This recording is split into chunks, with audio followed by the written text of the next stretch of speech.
Para ello tomaremos los aspectos más relevantes de esta judicatura, las implicaciones y posibilidades a futuro.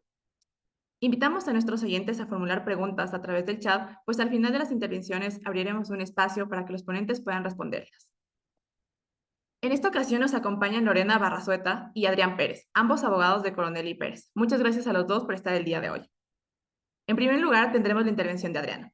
Adrián obtuvo un título en Economía Política Internacional y otro en Filosofía de la Universidad de Beloit College. Posteriormente, obtuvo un grado en Derecho de la Universidad Carlos III de Madrid y recibió su título de abogado de los tribunales del Ecuador por la por la Universidad de Especialidades de Espíritu Santo.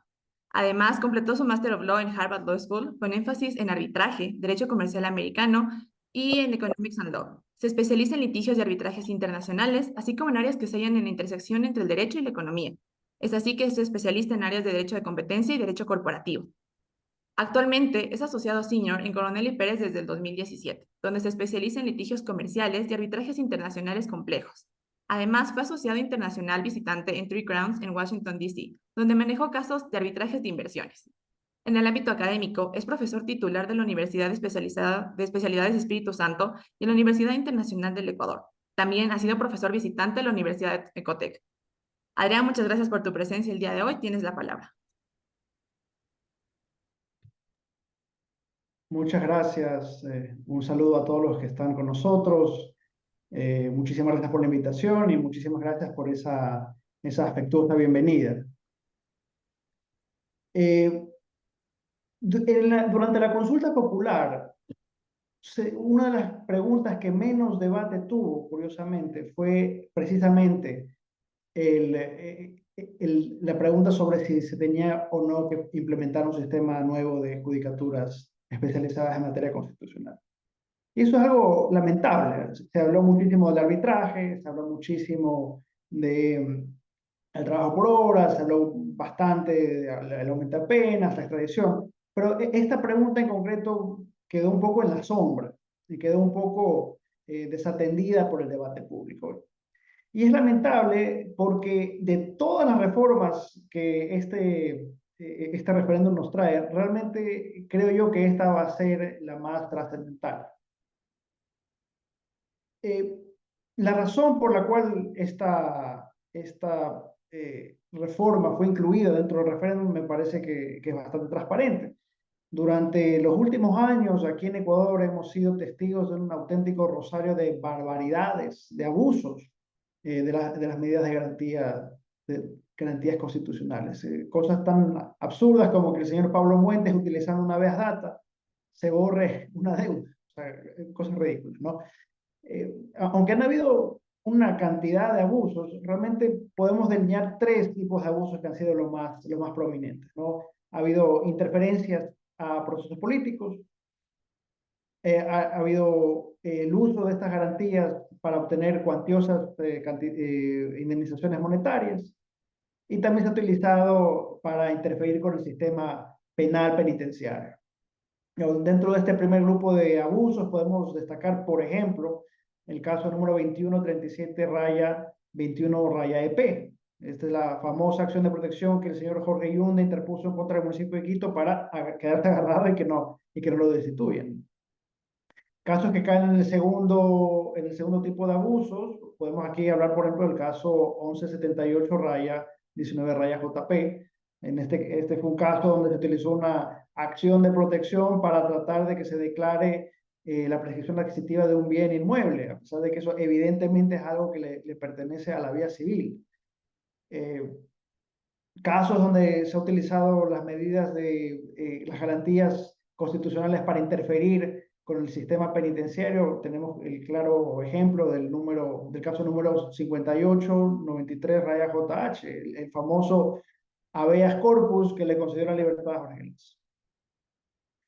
Bueno, esto se podría hablar de estos abusos, pues nos podemos quedar aquí toda la noche hablando de estos tipos de casos. Y lo más grave de esto es que el sistema era perverso en el sentido de que se blindaba a sí mismo, porque en el momento que se intentaba imponer algún tipo de sanción a alguno de estos jueces, ocurría lo que a mí me gusta llamar como la cadena de favores, ¿no? Entonces, el Consejo de la Judicatura destituía a un juez porque se había descubierto de que había cometido un abuso, se declaraba el error excusable, pero ¿qué hacía este señor juez? Le tocaba la puerta a otro y le decía, y presentaba una acción extraordinaria, perdón, una acción de protección.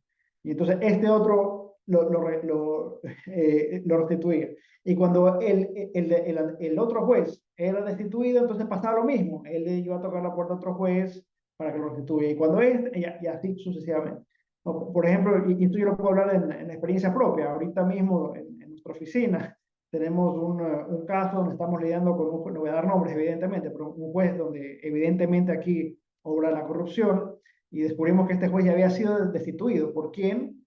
Bueno, o sea, por la jefatura, y fue restituido por una jueza que a su vez fue destituida y esa jueza a su vez fue destituida y restituida por otro. Entonces, aquí tenemos un caso donde hay una especie de círculo de confianza donde los propios jueces, utilizando el abuso nuevamente de acciones de protección o otras garantías constitucionales, se cuidaban las espaldas, ¿no? Entonces, el resultado final era que básicamente este sistema de justicia constitucional descentralizada, que había sido ideada, me parece a mí, con un criterio bueno de tratar de hacer que la justicia constitucional sea lo más asequible y lo más eficiente posible, lo más fácil de acceder para el ciudadano común, acabó en un sistema de total anarquía, un sistema donde jueces en Yaguachi, en Manglarato y quién sabe dónde, de repente tenían el poder de liberar narcos, de interferir con procesos políticos y hacer y deshacer las cosas como se les viniera en gana. Entonces, lo que esta pregunta, la pregunta 3 en el referéndum, lo que intentó hacer, lo que intenta hacer, es pasar de un sistema de esta anarquía y tratar de llegar a un sistema de control concentrado. Y la idea es que con un sistema concentrado, este tipo de abusos serán más, por lo menos más difíciles que ocurran. Habrá un control mucho más fácil sobre el sistema de las garantías constitucionales. Ahora bien, el anexo como tal de la pregunta, la verdad es que dejó muchísimas cosas abiertas. Si uno lee el anexo, lo único que este anexo estableció es que se establecerían estas judicaturas especializadas en un año y dos mediante un concurso de méritos de exposición. Poco más se dijo en el anexo. Cosas que no mencionó es cómo se implementarán, cuál va a ser la estructura de estas nuevas cortes y cómo se financiarán. Eso quedó en total oscuridad y bueno, y eso creó tres preocupaciones a la comunidad jurídica. La primera, la más clara, es cómo se van a estructurar estas cortes centralizadas de materia constitucional. Segundo, cómo se va realmente a realizar la selección de jueces. Y tercero, la pregunta, si esta reforma será o no suficiente para, para arreglar el caos que impera en este momento en la justicia constitucional. Y lamentablemente a estas tres preguntas las respuestas no han sido muy buenas, porque el misterio que quedó, el anexo había dejado todo en misterio, no se sabía cómo iban a ser implementadas estas cortes. Pero hace pocas semanas el presidente del Consejo de Legislatura, el señor Álvaro Román, nos quita el misterio, revela el plan y esto le cae como un balde de agua fría a la comunidad de abogados, de la comunidad jurídica, y nos deja pensando si es que el remedio quizás va a ser peor que la enfermedad. Entonces, la estructura que por fin revela el señor Román básicamente se indica, básicamente consiste en un modelo de cortes distritales. Entonces, si se implementa el plan como está ahora formulado, la justicia constitucional estaría manejada por 5 distritos con 53, perdón, con 43 jueces para unidades judiciales y 48 jueces para salas especializadas. Un modelo de cortes distritales, por si acaso no lo tienen claro, es uno donde la Corte de Primera Instancia resuelve causas provenientes de más de una provincia, así como por ejemplo funciona en este momento el sistema contencioso administrativo. Ahora, el problema que salta a la vista inmediatamente es que nos damos cuenta que estas cortes van a estar totalmente colapsadas. Y es que se puede hacer simplemente un cálculo muy sencillo. Eh, Cada año hay aproximadamente 20.000 causas relacionadas con garantías constitucionales. Lo que significa de que entonces a cada uno de estos jueces les va a tocar en promedio unos 460 casos anuales. Lo que significa que cada día más o menos le estarían llegando entre 2 y 3 casos.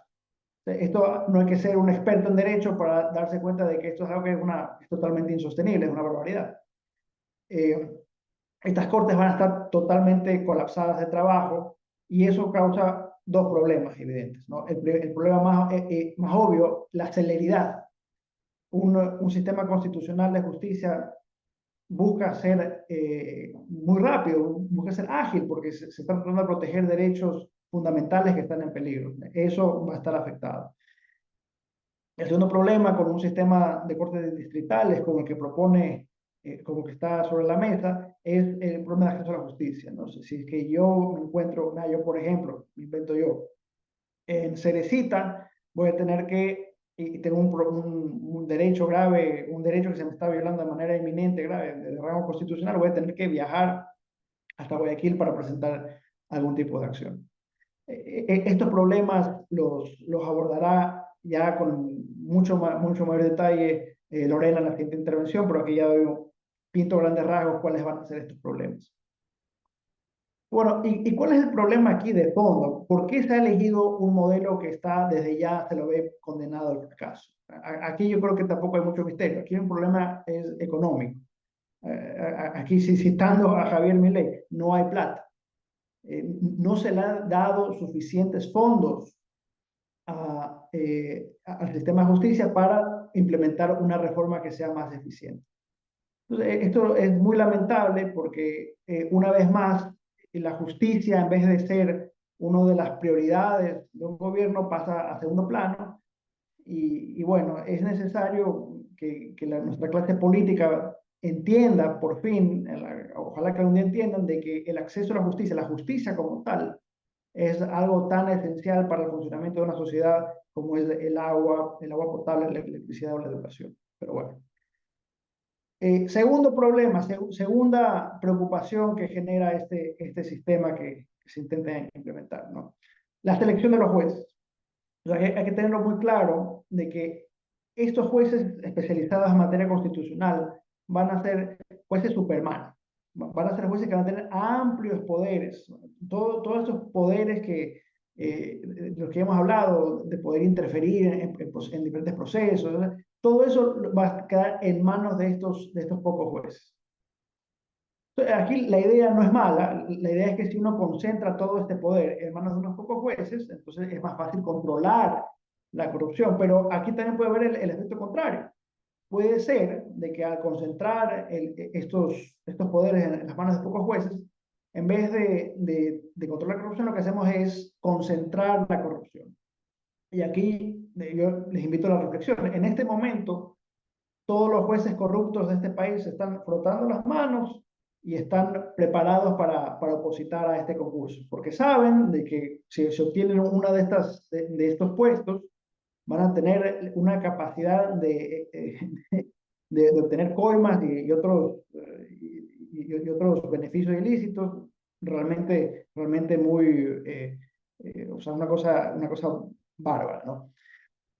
Entonces, una cosa que preocupa de cómo se van a seleccionar los jueces es que como se seleccionan los jueces ahora, se le da mucho peso a la experiencia que tienen. Y eso puede justamente promover la corrupción. O sea, si nosotros lo que queremos es que haya una inyección de gente nueva en el sistema de la justicia, que haya jueces nuevos que no tengan un historial de corrupción, entonces es importante considerar cambiar los criterios de selección de los jueces y quizás pensar en uno donde no se le dé tanto peso a la experiencia. Al darle tanto peso a la experiencia, lo que ocurre es, se está creando el incentivo opuesto. Se está creando un incentivo para que los mismos de siempre, los que ya son parte del sistema, sean los que tengan la primera, las oportunidades más elevadas para poder acceder a estos puestos. Otro peligro, la politización. Aquí, como yo ya dije, estos jueces Superman van a ser puestos altamente codiciados, no solamente por jueces sin escrúpulos, sino también por los partidos políticos. Todos van a tratar de tener, por lo menos, hay algunos jueces escogidos en este sistema.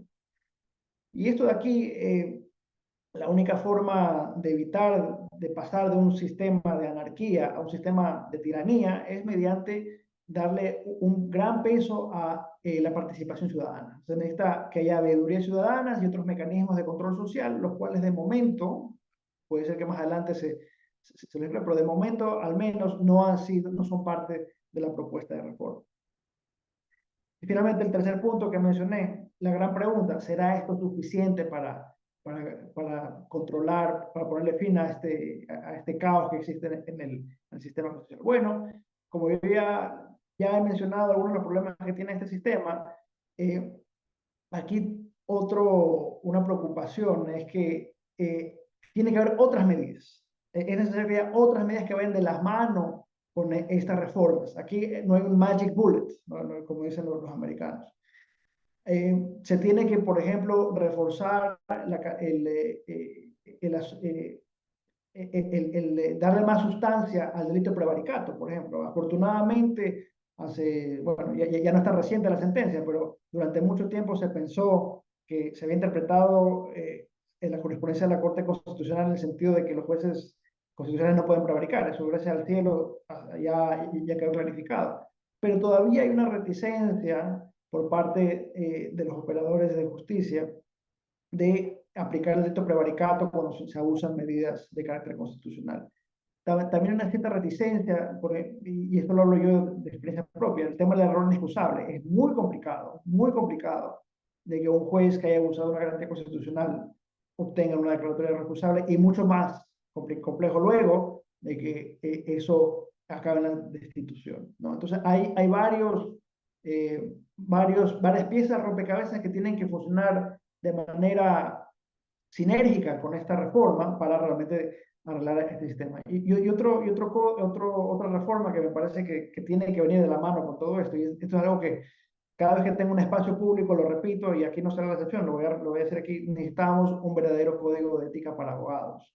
Me estoy refiriendo a un sistema parecido al que hay, por ejemplo, en Estados Unidos. En Estados Unidos, si uno presenta acciones frívolas, léase, acciones que uno sabe que no tienen sustento, uno puede perder la licencia. Y aquí en Ecuador pasa lo opuesto. Aquí, no solamente en garantías constitucionales, pero quizás sobre todo en garantías constitucionales, los abogados se sienten en la libertad de presentar acciones por aquí y por allá sin pies ni cabeza, y no hay ningún tipo de consecuencia, no hay ningún tipo de consecuencias para ellos. Ahora que este sistema de garantías constitucionales va a ser centralizado y va a haber esta alta concentración de casos, es importantísimo de que exista un filtro más robusto, o más que un filtro, que existan mecanismos que desincentiven la presentación de acciones frívolas, y colocarle sanciones reales a los abogados que abusan de este tipo de sistemas. Me parece que es algo que es vital, y es algo que lamentablemente, al menos de momento, tampoco ha sido puesto sobre la mesa. Entonces, con esto les doy una pequeña radiografía, una introducción un poco genérica a esta reforma, los problemas que habían antes y ahora los problemas que se vienen después, ¿no? Entonces, con esto le cedo la palabra a mi compañera Lorena para que haga un zoom in y hablemos más al detalle de todas estas dificultades.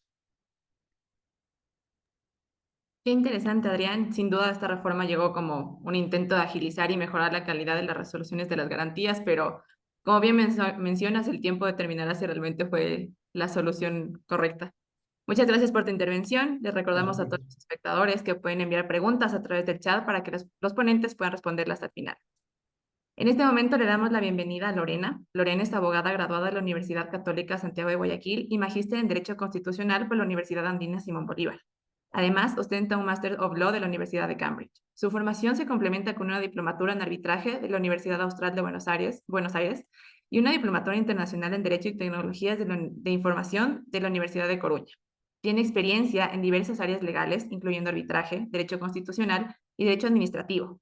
Ha ejercido roles fundamentales como mediadora, secretaria de tribunales arbitrales y miembro del Comité Disciplinario de Resolución de Controversias de Liga Pro, en el Centro de Arbitraje y Conciliación de la Cámara de Comercio de Guayaquil. Además, ha desempeñado funciones como asesora de la Corte Constitucional y subcoordinadora jurídica de la Sala Especializada de lo Contencioso Administrativo de la Corte Nacional de Justicia. También ha sido docente en la Maestría de Derecho Constitucional de la Universidad Estatal de Santa Elena y en programas de pregrado en la Universidad del Pacífico. Actualmente es asociada en la firma de abogados Coronel y Pérez y forma parte del Comité Ejecutivo de Lecuyap. Lorena, te concedemos la palabra. Muchas gracias, Gabriela, por esa presentación y Adrián por dejarme fácil el camino para poder abordar mi tema. Mi propósito esta noche es conversar con ustedes de los retos en la implementación de la justicia constitucional especializada. Me gustaría compartir pantalla con ustedes, así que me dan un momentito para ver esta logística y estamos. A ver, Adrián, Gaby, ¿me confirman que están viendo pantalla? Sí, se ve, Sí. Lorena. Ya le pongo un modo presentación y estamos. Muy bien. A ver, como les comentó Adrián, ¿por qué es importante hablar de este tema? Es primero comprender cuál era el mal que se pretendía erradicar con la consulta y cuáles fueron las promesas de cambio que venían aparejadas a hacer la consulta popular y la implementación de la justicia constitucional especializada. Entonces, los males institucionales y procesales, ¿no? Institucionalmente, la corrupción, que es lo que nos ha comentado Adrián, que también ha derivado en casos de desnaturalización de las garantías jurisdiccionales, y el mal procesal han sido o se ha apuntado a las reglas de competencia territorial flexibles de las garantías jurisdiccionales, por esta interpretación de que el afectado, la víctima, puede demandar en cualquier lado donde se encuentre, porque es el lugar donde surten los efectos la violación de derechos, ¿no? ¿Y cuál fue la promesa de cambio al hacer esta consulta popular y las modificaciones a la Ley de Garantías Jurisdiccionales? Es que tendríamos un escrutinio focalizado en los jueces, lo que equivaldría a menos corrupción, a que si tenemos jueces especializados en materia constitucional, mejoramos la calidad de las decisiones. Y finalmente también se nos prometió celeridad en el despacho de las acciones constitucionales con la idea de vamos a tener jueces constitucionales dedicados a estos asuntos y no van a estar distraídos en otros asuntos, ¿no? Es decir, si un juez civil tiene sus casos civiles, un juez de la familia tiene sus casos de la familia, tiene que concentrarse en eso y generalmente dices, bueno, va a relegar las cosas constitucionales, eso ya no va a pasar.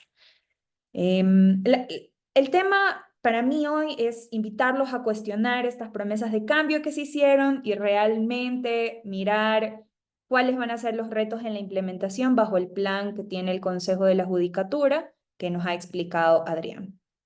Y creo que las problemáticas o los retos los tenemos que ver en tres momentos, ¿no? Vamos a ver retos que se pueden ocasionar en el momento de acceder a la justicia constitucional, también retos para los jueces de resolver en un tiempo razonable las garantías jurisdiccionales y finalmente los retos de generar decisiones de calidad con este modelo.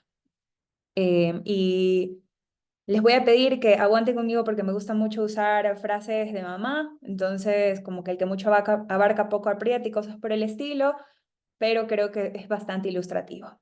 Entonces vamos a ver el primer reto y tiene que ver con acceso a la justicia. Como les dijo Adrián, el plan del Consejo de la Judicatura, por limitaciones financieras, es tener 91 jueces constitucionales en todo el país. 91, para todo el Ecuador, para resolver todas las garantías jurisdiccionales que se presentan en el país. Muy bien.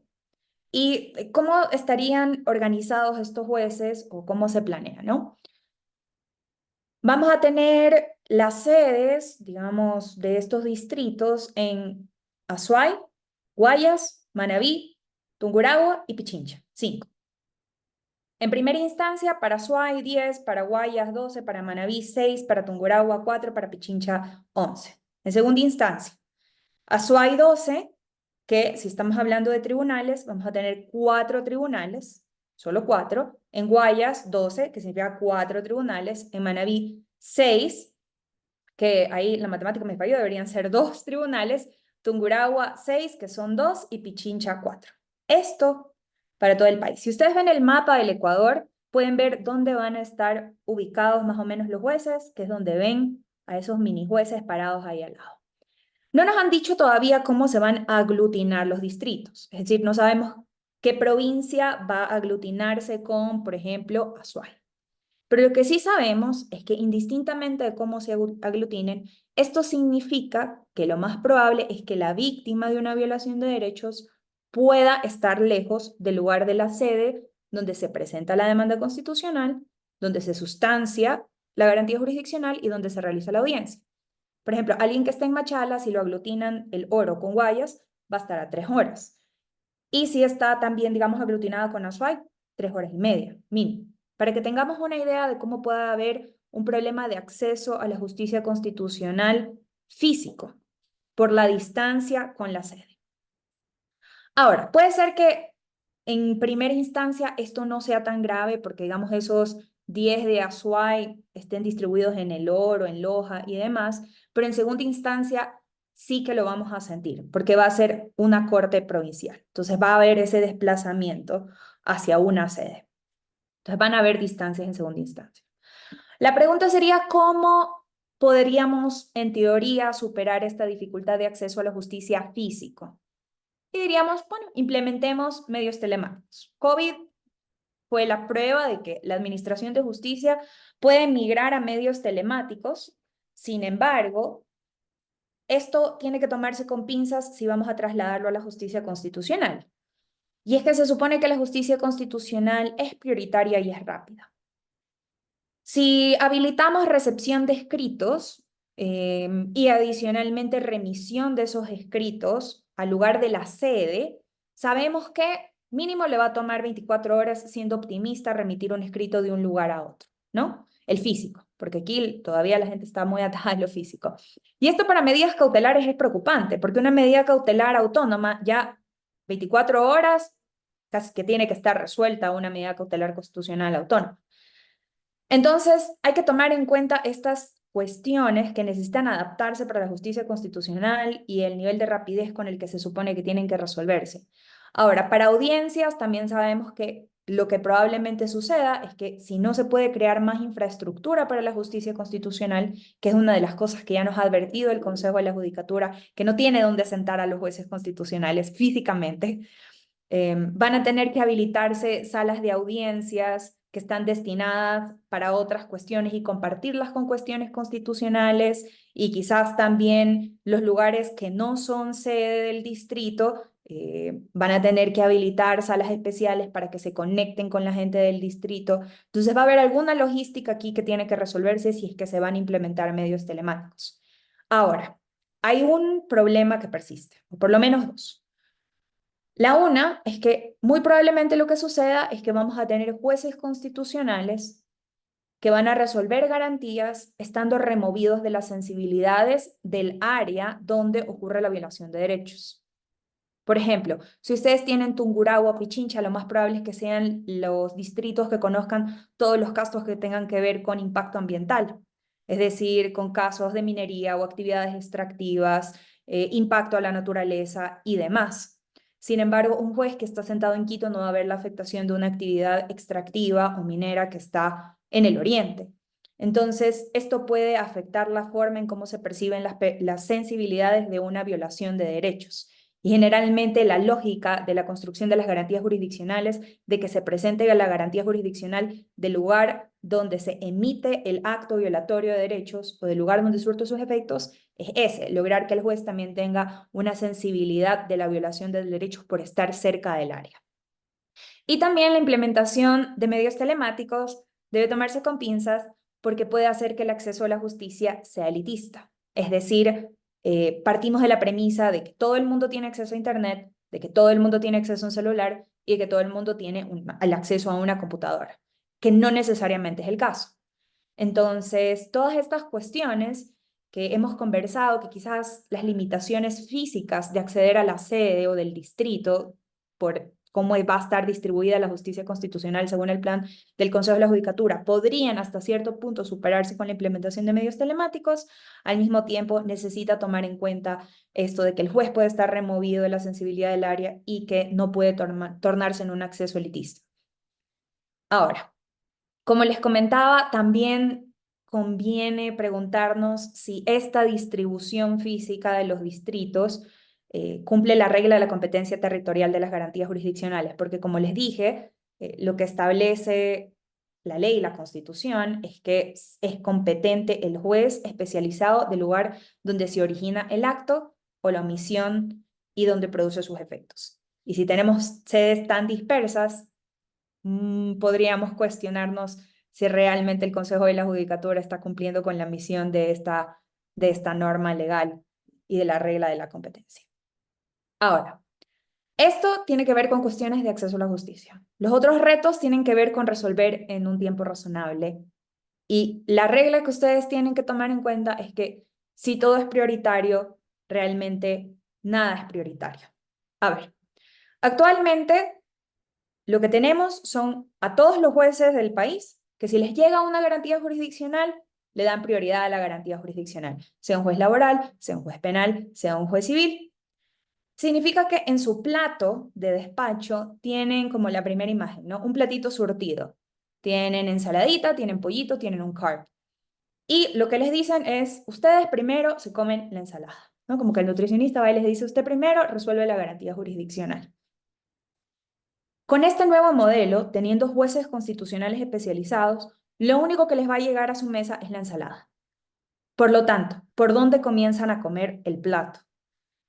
Van a tener exclusivamente garantías jurisdiccionales que todas se suponen que tienen el mismo nivel de importancia. ¿Y por qué tienen el mismo nivel de importancia? En teoría, porque se supone que todos los derechos constitucionales tienen el mismo nivel de jerarquía y son interrelacionados, y adicionalmente porque la garantía jurisdiccional como tal se supone que todas necesitan ser convocadas a audiencia pública de forma inmediata luego de haber sido presentadas.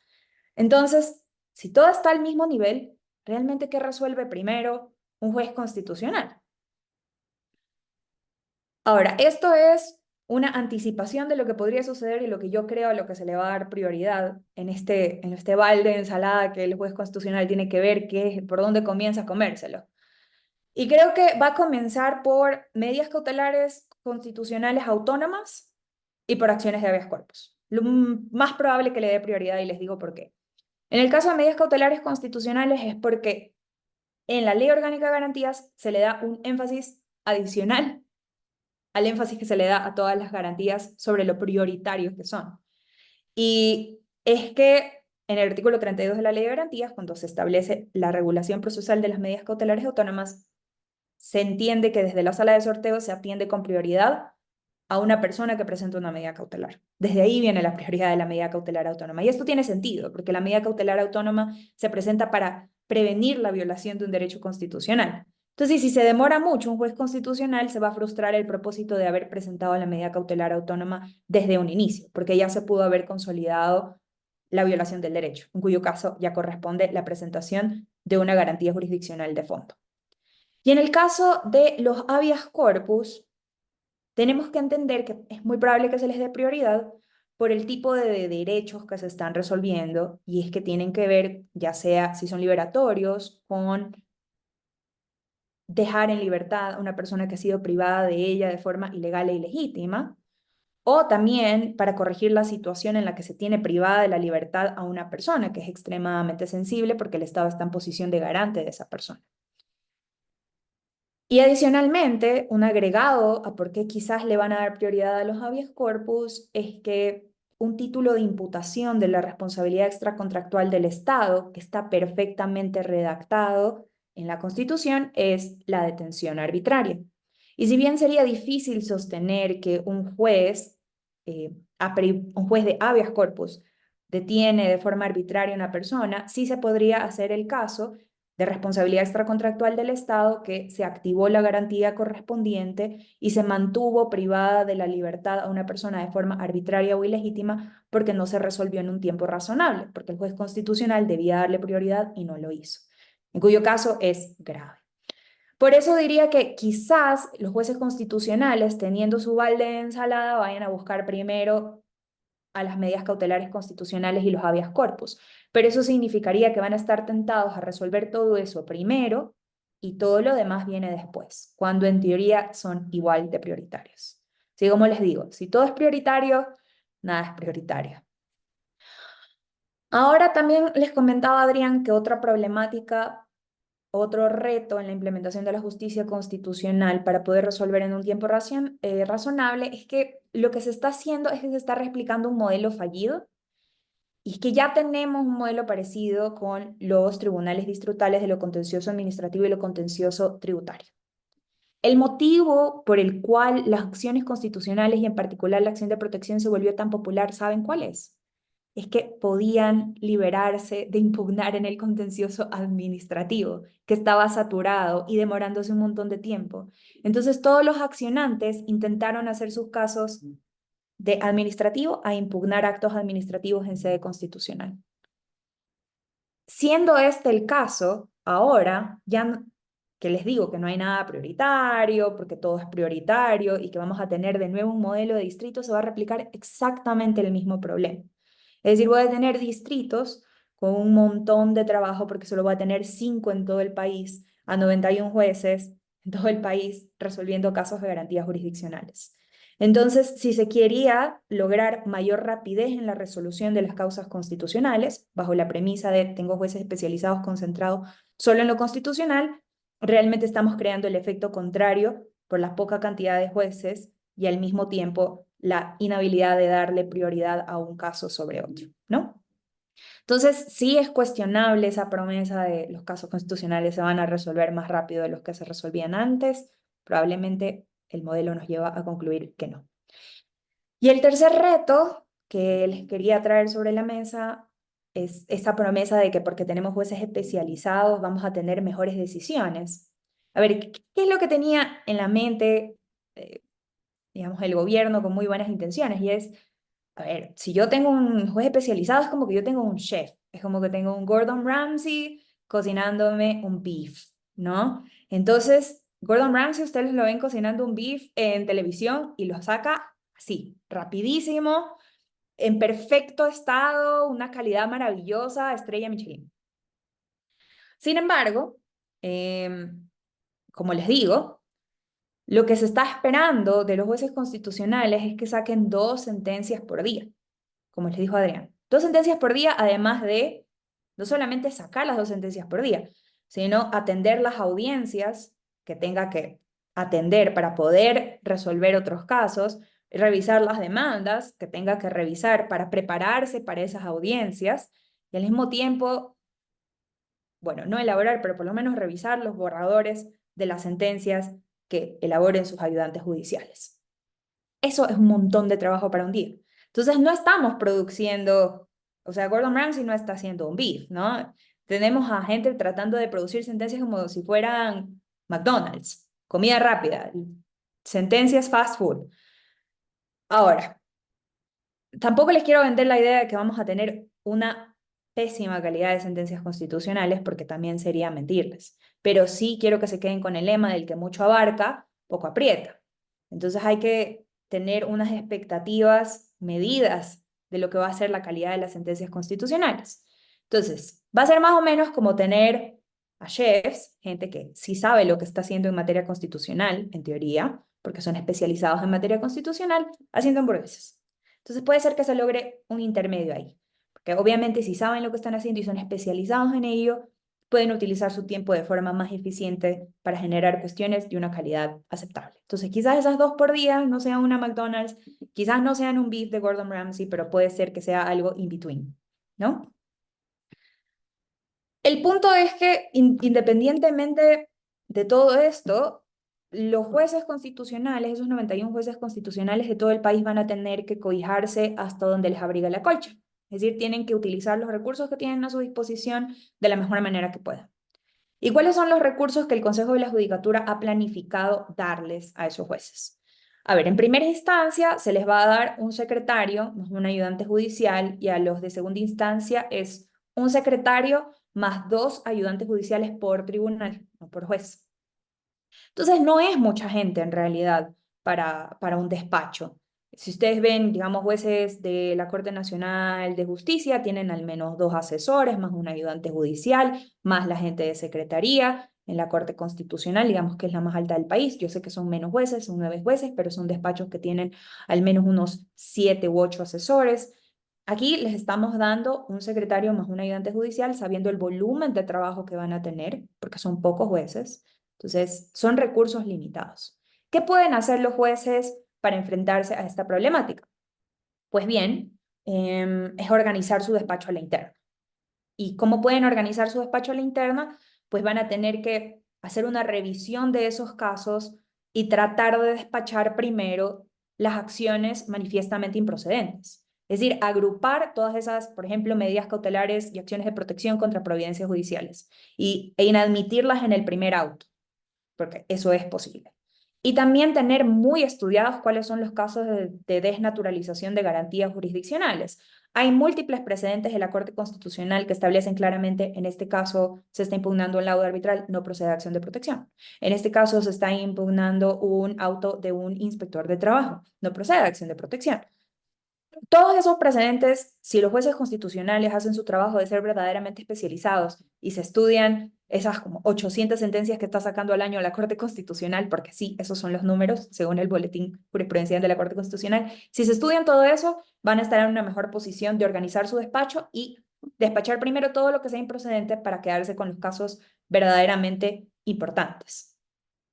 Y aquí voy a hacer un side note y es, por favor, denle seguimiento a cuáles son las reformas legislativas que se están proponiendo a la Ley de Garantías Jurisdiccionales. Para que le hagan seguimiento ciudadano, hay cosas interesantes sobre la desnaturalización de las garantías que no recogen tan fielmente los precedentes de la Corte Constitucional. Entonces, creo que es importante estar atentos de qué es lo que se está diciendo, porque de eso va a depender mucho la eficiencia del trabajo de los jueces constitucionales en garantías. Y bueno, cerrado ese side note de ojo con lo que pasa con la Ley de Garantías Jurisdiccionales, en esto de cuál va a ser el tiempo razonable en el que los jueces van a poder resolver, considerando que si todo es prioritario, nada es prioritario, tengo pocos recursos, me toca organizar el despacho para ver cómo despacho las causas constitucionales que pueda sacar primero por balde y al mismo tiempo las medidas cautelares autónomas y los habeas corpus para que luego no me imputen responsabilidad por subjetiva luego de que se vea responsabilidad extracontractual del Estado. Van a tener que crearse nuevos estándares de cuál es el tiempo razonable para resolver una acción constitucional. ¿Ya? Actualmente en la práctica, en el mejor escenario, van a tener una acción de protección en 2, 3 meses. En el mejor escenario, esto es súper optimista.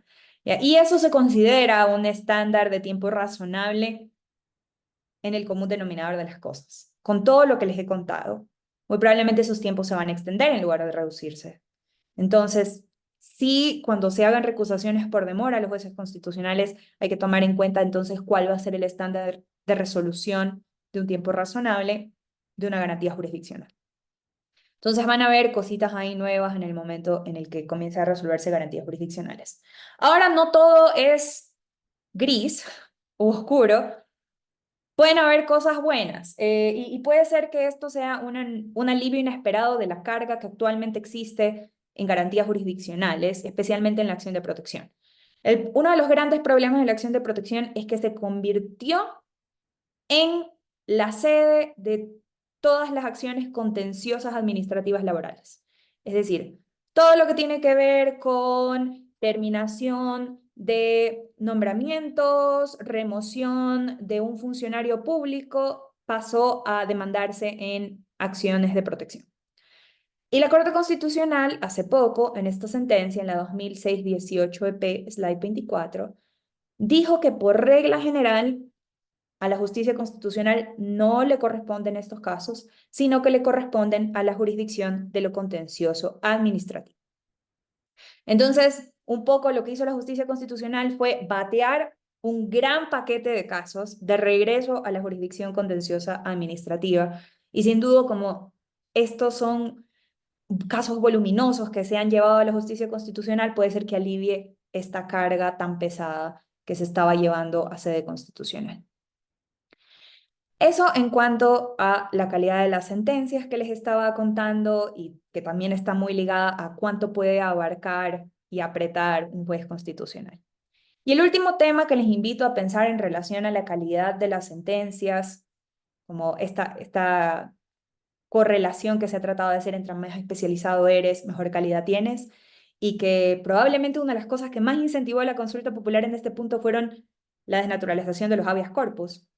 Lo curioso es que realmente quien más poder tiene para resolver habeas corpus va a ser probablemente el menos especializado en resolverlos. Y aquí les explico por qué. A ver, la modificación a la Ley de Garantías Jurisdiccionales en relación a los habeas corpus se dice que cuando la orden de privación de libertad haya sido dispuesta por la Corte Nacional de Justicia, es decir, esto necesariamente implica que el caso penal era de fuero de Corte Nacional de Justicia, es decir, un caso importante, de un personaje político, alguien importante enjuiciado penalmente. ¿Y quién resuelve el habeas corpus en primera instancia?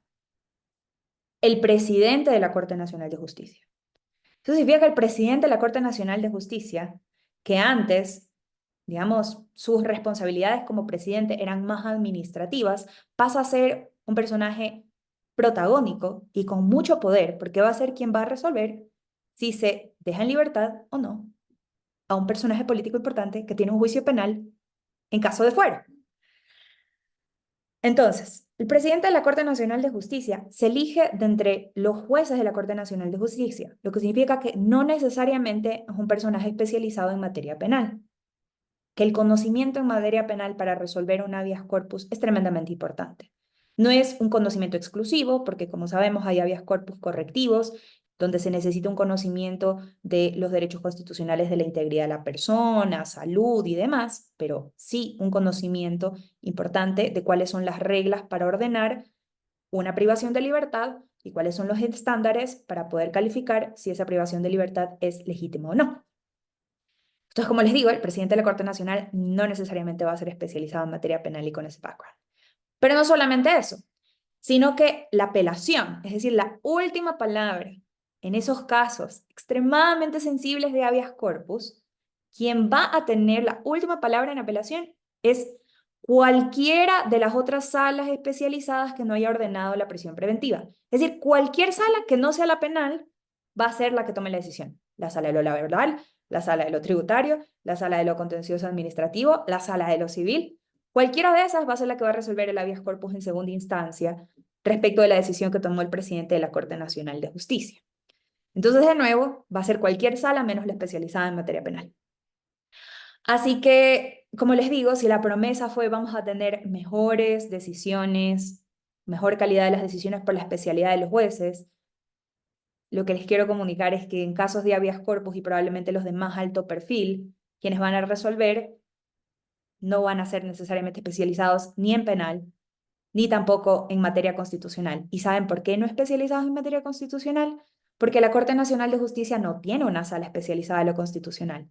¿Y saben por qué es eso? Porque la Corte Constitucional es el máximo órgano en administración de justicia constitucional. Entonces, por eso la sala, perdón, en la Corte Nacional de Justicia no va a tener una sala especializada en lo constitucional.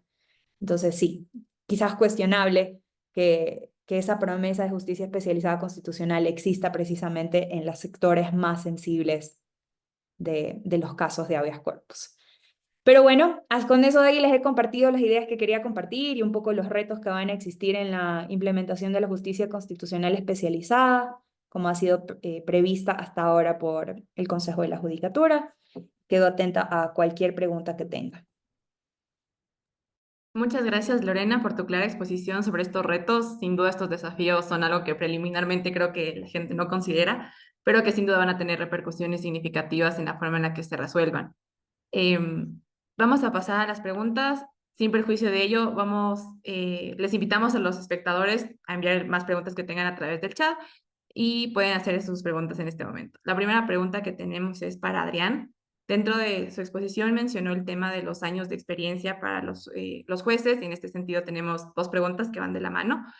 La primera es, ¿cuántos años serían los ideales para que un juez tenga la experiencia suficiente para poder resolver problemas jurídicos de forma eficaz, pero que no se vea corrompido por este exceso de experiencia? Y en esta misma línea, ¿qué otros factores también se deberían considerar para tener en cuenta la elección de dichos jueces?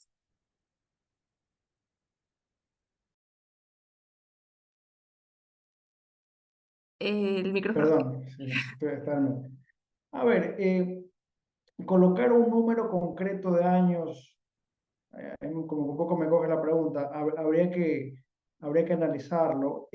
Lo que ocurre ahora es que en la evaluación en el curso de méritos y oposición, diferentes factores tienen diferente peso, ¿no? Y uno de los que tiene más peso es justamente el tema de los años. Entonces, más que quizás cambiar el número de años, sería ajustar el peso que tiene eso. Y que los demás factores que son parte de, del concurso tengan comparativamente mayor peso. Otros factores que son importantes, a mí me parece, a ver, aquí un poco el problema del garantismo, ¿no? Porque existe el tema de la presunción de inocencia y es verdad, pero yo creo que el número de quejas que ha tenido un juez, incluso si es que han sido resueltas favorablemente a su favor, creo que es un factor que tiene que ser importante, ¿no? No es lo mismo un juez que tiene 5 quejas que uno que tiene 40 quejas. Incluso si las 40 quejas todas han sido en ninguna de ellas se las ha sancionado, ¿no? Entonces, obviamente eso es algo controversial, porque los jueces van a decir, no, a ver, si a mí me han acusado justamente 40 veces, yo qué culpa tengo, ¿no? Pero aquí es el momento que uno tiene que colocar en la balanza los diferentes intereses tanto de la ciudadanía como los derechos de los jueces. Y a mí me parece que aquí más vale quizás que alguno justo pase por pecador y que injustamente quizás alguien que fue acusado 20 veces de corrupción quede fuera del concurso, a que de repente alguna persona de que ha sido una persona inescrupulosa que ha logrado esquivar el sistema acabe siendo seleccionado. Esa sería mi perspectiva al respecto. Muchísimas gracias, Adrián.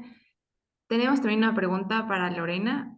En el ejemplo que nos mencionaba respecto a la prioridad dentro de las acciones, por ejemplo, en la diferencia de los habeas corpus, analizar esta diferencia de condiciones de la acción no implica también analizar el fondo de la acción. Si entiendo bien tu pregunta, Gabriela, es como qué tanto puedo decidir si lo resuelvo prioritariamente o no, si es que no he revisado el fondo del asunto. Sí, es correcto. Ya, perfecto. A ver, creo que esto tiene que ver más con un tema de organización del despacho a la interna que la respuesta que a través de una providencia le doy a las partes del proceso. ¿A qué me refiero? Al juez le va a llegar un balde de trabajo, ¿no? Y dentro, y esto lo digo porque tuve experiencia dentro de las judicaturas, digamos, entonces en las cortes, entonces más o menos entiendo cómo a la interna se van organizando. Entonces, dentro de ese balde de trabajo y del listado que te manda la secretaría diciéndote, bueno, a usted se le han entregado todos estos expedientes, creo que necesitan hacer un filtrado rápido, ¿no? Filtrado rápido de, estas de acá por su numeración son medidas cautelares autónomas, estas de acá son habeas corpus, y eso de ahí, digamos, va a subir en el listado de prioridades de lo que tengo que despachar. Creo que eso es algo que que va a suceder. Y luego, dentro de ese universo de habeas corpus, pues voy viendo. Digo, a ver, este de acá es liberatorio, pero es una desnaturalización. Digamos, es liberatorio una persona que está cumpliendo una pena. No procede, digamos. Pero si es correctivo y me dicen que lo están torturando, pues vamos a convocar audiencia ASAP dentro de 24 horas y presénteme a la persona para ver el estado en el que está. Entonces, una parte del trabajo sucede antes de que yo le dé una respuesta a las partes de su caso. Y ese trabajo es interno del despacho, ¿no? De cómo organizo mi trabajo, qué selecciono para resolver primero y luego doy una respuesta a las partes. Es decir, te convoco a audiencia, en la audiencia te dicto la sentencia y demás. Entonces sí creo que mucho del trabajo organizacional y de estas decisiones de qué le doy prioridad va a pasar tras bambalinas, llamémoslo, antes de siquiera que se le dé a las partes.